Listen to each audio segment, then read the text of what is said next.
Hello, Assalamu alaikum everyone.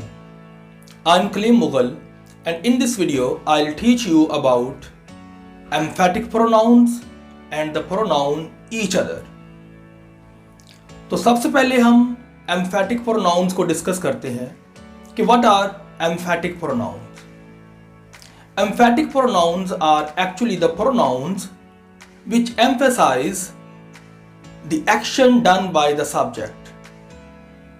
तो English sentence के अंदर अगर सब्जेक्ट का या डूअर का किया हुआ एक्शन उसको जोर दिया जाए, उसको एम्फेसाइज किया जाए, तो जिस वर्ड के साथ उसको एम्फेसाइज किया जाता है उस वर्ड को हम एम्फेटिक प्रोनाउन कहते हैं। तो ये सिंपल सा कॉन्सेप्ट आपने याद रखना है। तो इसके लिए मैं आपको कुछ एग्जांपल्स बयान करता जाऊं कि एम्फेटिक प्रोनाउंस कौन से होते हैं। तो याद रखें, मैंने लास्ट लेक्चर में आपको रिफ्लेक्सिव प्रोनाउंस के मुतल्लिक बताया। तो तमाम रिफ्लेक्सिव प्रोनाउंस एम्फेटिक प्रोनाउंस बन सकते हैं, यानी कि रिफ्लेक्सिव प्रोनाउंस का ही इस्तेमाल उनको एम्फेटिक प्रोनाउंस बना देता है। क्योंकि ये थोड़ा सा फर्क आपको पता होना चाहिए कि रिफ्लेक्सिव प्रोनाउन के अंदर जो एक्शन होता है वो रिफ्लेक्सिव प्रोनाउन के जरिए रिफ्लेक्ट्स होता है अपॉन द सब्जेक्ट, जबकि यहाँ एम्फेटिक प्रोनाउन जो अपना एक रोल प्ले करता है उसके अंदर हम एक्शन को एम्फेसाइज करते हैं, ना कि सब्जेक्ट को। तो ये एक ब्रीक नुक्ता, एक स्लाइट डिफरेंस आपने जहन में रखना है कि किस तरह से emphatic pronouns actually emphasize the action done by the subject, but reflexive pronoun reflects the action upon the subject. तो ये आपने स्लाइट डिफरेंस जो है इनका याद रखना है। अब हम रिफ्लेक्सिव प्रोनाउंस को ज़हन में रखते हुए जो एम्फेटिक प्रोनाउंस हैं उनकी एग्जांपल्स आसानी से बयान कर सकते हैं, क्योंकि रिफ्लेक्सिव प्रोनाउंस ही असल में एम्फेटिक प्रोनाउंस के लिए क्वालिफाई कर जाते हैं। तो वो तमाम रिफ्लेक्सिव प्रोनाउंस जो मैंने पिछले लेक्चर में आपको बताए, मसलन myself, ourselves, yourself, yourselves, itself, himself, herself, themselves। तो ये सारे के सारे जो रिफ्लेक्सिव प्रोनाउंस हैं ये एम्फेटिक प्रोनाउंस के लिए भी क्वालिफाई कर सकते हैं। तो इस बात से ये एक पॉइंट क्लियर हुआ जो कि मैं आपको अभी समझाने लगा था कि जो रिफ्लेक्सिव प्रोनाउंस हैं और जो एम्फेटिक प्रोनाउंस हैं they have the same form। इनकी जो फॉर्म है वो एक जैसी होती है, क्योंकि अभी मैंने आपको एग्जांपल दी हैं कि जो रिफ्लेक्सिव प्रोनाउंस हैं वही असल में एम्फेटिक प्रोनाउंस हैं। तो एक तो पॉइंट आपने ये याद रखना है। और जब हम आगे बढ़ते हैं तो फिर हम दूसरा पॉइंट इसके हवाले से ये देखते हैं कि एम्फेटिक प्रोनाउंस जो हैं उनके जरिए हम स्ट्रेस देते हैं, किस पर?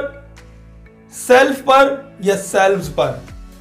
यानी कि हम जो प्रोनाउंस हैं emphatic pronouns, myself, ourselves, himself, themselves, इनके ऊपर हम स्ट्रेस देते हैं ताकि हम ये क्लियर कर सकें कि इस वक्त जो एक्शन हो रहा है उसके ऊपर एम्फेसाइज किया जा रहा है। तो ये स्ट्रेस जो है ये असल में शो करता है कि एक्शन कौन सा हो रहा है और किसकी तरफ से हो रहा है। तो इसकी अब कुछ हम एग्जांपल देख लेते हैं। We repaired our bike ourselves. तो यहां पर देखें आप ये ourselves ये एम्फेटिक प्रोनाउन है, क्योंकि इसके थ्रू ये एक एम्फेसिस हमें मिल रहा है कि हमने खुद ही ourselves खुद ही बाइक को मुरम्मत कर लिया। तो यहां पर हमें ये नुक्ता समझ आया कि समटाइम्स हम ये जो एम्फेटिक प्रोनाउंस हैं इनका मतलब इस तरह से भी ले लेते हैं कि हम बगैर किसी की मदद के खुद काम कर सकते हैं। तो यहां पर विदाउट हेल्प का जो कॉन्सेप्ट है वो सामने आता है। एम्फेटिक प्रोनाउंस विदाउट हेल्प का मीनिंग भी कन्वे करते हैं कि हमने बगैर किसी की मदद के खुद ही बाइक को मुरम्मत कर लिया। तो नेक्स्ट एग्जांपल देखते हैं। आई painted the door my self. तो यहां पर माई सेल्फ जो है ये एम्फेसिस दे रहा है इस एक्शन पर जो कि पेंट का एक्शन है, कि मैंने खुद ही दरवाजे को रंग कर लिया। तो लिहाजा यहां पर वंस अगेन एक्शन के ऊपर जो है वो जोर दिया जा रहा है जो कि खुद किया हुआ एक्शन है। तो लिहाजा यहां पर माई सेल्फ जो है ये एम्फेटिक प्रोनाउन बन जाता है, जिसके जरिए ये बावर कराया जा रहा है कि ये एक्शन ये खुद किया गया है। तो आगे देखते हैं मिसाल। द होस्ट हिमसेल्फ वेलकम्ड अस। तो यहां पर आप देखें ये जो इसकी पोजीशन में चेंज आई है ये भी असल में इसके स्ट्रेस को ही शो कर रही है। तो इस तरह से हम एम्फेटिक प्रोनाउंस की पोजीशन को उनकी प्लेस को अकॉर्डिंग टू द यूज हम बदल भी सकते हैं। तो पहले हमने एम्फेटिक प्रोनाउंस को at the end of the sentence देखा। अब इन सेंटेंसेस के अंदर हम right after the noun emphatic pronoun को देख रहे हैं। तो इसी तरह से हम अगले सेंटेंस में भी कुछ थोड़ी सी चेंज देखेंगे। तो यहां पर जो काबिल तवज्जो बात है इस सेंटेंस के अंदर वो ये है कि यहां पर ये होस्ट एक नाउन है और इसके फौरी बाद हमने ये एम्फेटिक प्रोनाउन हिमसेल्फ का इस्तेमाल किया है। तो दो बातें क्लियर हुई। एक तो एम्फेटिक प्रोनाउन की प्लेस या पोजीशन बदल गई और दूसरा ये कि ये फौरन नाउन के बाद में आ रहा है। अब नेक्स्ट सेंटेंस देखें तो इसमें थोड़ा सा स्लाइट डिफरेंस है कि यहां पर आप देखें I myself drove the car. तो यहां पर माई सेल्फ एम्फेटिक प्रोनाउन है और ये यहां पर एक प्रोनाउन आई के बाद आ रहा है। यहां पर आपने नाउन के बाद इसको देखा और यहां ये प्रोनाउन के बाद आ रहा है। तो ये पॉइंट आपने याद रखना है कि एम्फेटिक प्रोनाउन की जगह नाउन या प्रोनाउन के फौरन बाद में भी आ सकती है। अब हम आगे बढ़ते हैं। तो आज के टॉपिक के दूसरा जो हमारे पास प्रोनाउन है ईच अदर, उसकी तरफ हम बढ़ते हैं तो उसको डिस्कस करते हैं। तो ईच अदर का हम तो सबसे पहले एक तो मीनिंग क्लियर करते हैं कि ये उर्दू में किस मीनिंग में इस्तेमाल होता है। तो ईच अदर जो है वो एक दूसरे के मतलब में इस्तेमाल होता है। मसलन हम उर्दू का फिक्र इस तरह से अक्सर बोलते हैं, वो एक दूसरे से सख्त नफरत करते हैं। हम ये भी कह सकते हैं कि वो एक दूसरे से बहुत मोहब्बत करते हैं, वो एक दूसरे के बगैर रह नहीं सकते हैं, वो एक दूसरे की मदद करते हैं। तो ये वो मुख्तलिफ अंदाज हैं जो हम उर्दू के अंदर इस्तेमाल करते हैं। तो इन फिक्रों के अंदर जब एक दूसरे का जो हमने इस्तेमाल देखा कि ये जो फ्रेज एक दूसरे के लिए हम देखते हैं, यानी कि एक दूसरे अल्फाज के लिए हम इंग्लिश में ईच अदर प्रोनाउन को इस्तेमाल करते हैं। तो अब हम देखते हैं कि ईच अदर जो है ये इंग्लिश में किस तरह से इस्तेमाल होता है। तो याद रखें कि इंग्लिश सेंटेंस के अंदर each other is used as an object of a verb और प्रेपोजिशन, यानी कि ये ऑब्जेक्ट के तौर पर आता है और ये ऑब्जेक्ट या तो वर्ब का होगा या फिर ये एक प्रेपोजिशन का ऑब्जेक्ट होगा। तो अब हम इसको मुख्तलिफ एग्जाम्पल्स की मदद से समझने की कोशिश करते हैं जी। तो देखें, ईच अदर का जो एक अल्टरनेटिव है वो एक दूसरा प्रोनाउन है वन अनदर। इनमें कोई खास फर्क नहीं है, तो ये याद रखें, ईच अदर और वन अनदर ये एक ही मतलब में इस्तेमाल होते हैं, कोई खास इनके अंदर डिफरेंस नहीं है। तो आगे बढ़ते हैं। तो यहां पर आप देखें कि मुख्तलिफ एग्जाम्पल्स के थ्रू मैं अब ये इस कॉन्सेप्ट को और इसके इस्तेमाल को क्लियर करने की कोशिश करता हूं। वी मीट ईच अदर या वन अनदर एवरी वीक। तो चाहे आप ईच अदर इस्तेमाल करें या वन अनदर इस्तेमाल करें, इनमें कोई खास डिफरेंस नहीं है। तो यहां पर यह मतलब हुआ कि हम एक दूसरे को हर हफ्ते मिलते हैं।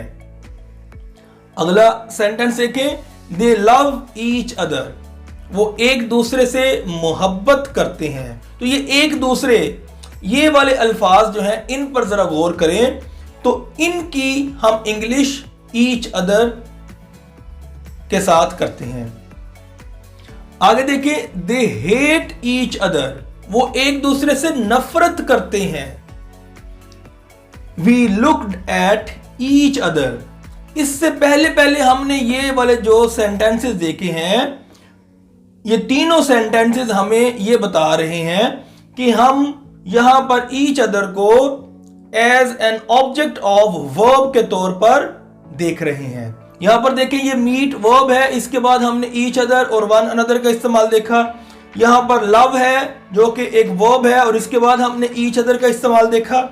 और फिर यहां पर हेट है जो कि एक यहां पर वर्ब के तौर पर इस्तेमाल हो रहा है और इसके बाद में हमने ईच अदर को इस्तेमाल किया।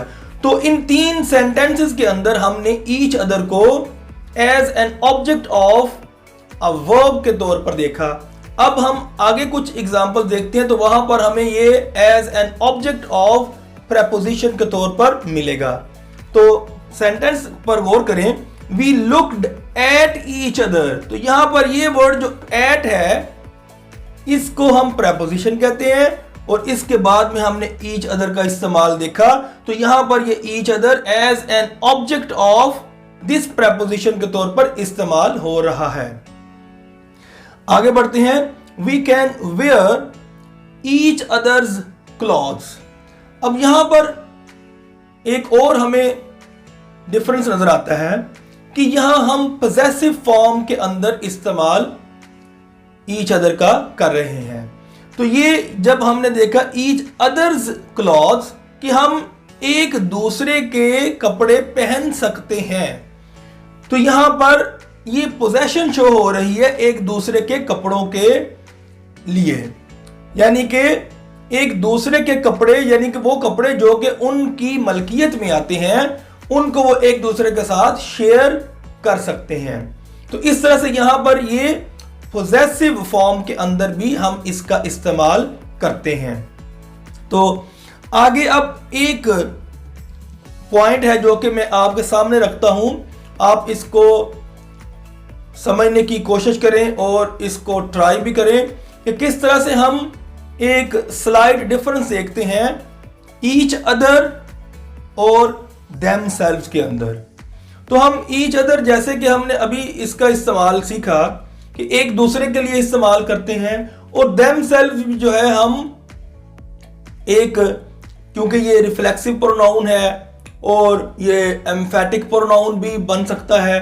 तो इसका इस्तेमाल जब हम करते हैं तो उस वक्त एक मिलती जुलती सी सिचुएशन बनती है, मगर इसमें एक डिफरेंस ये होता है कि हम अगर ये कहें कि ईच अदर और देमसेल्फ में फ़र्क ये है कि हम कह सकते हैं कि मैं दो फिक्रे आपके सामने रखता हूं, they are looking at each other, कि वो एक दूसरे को देख रहे हैं।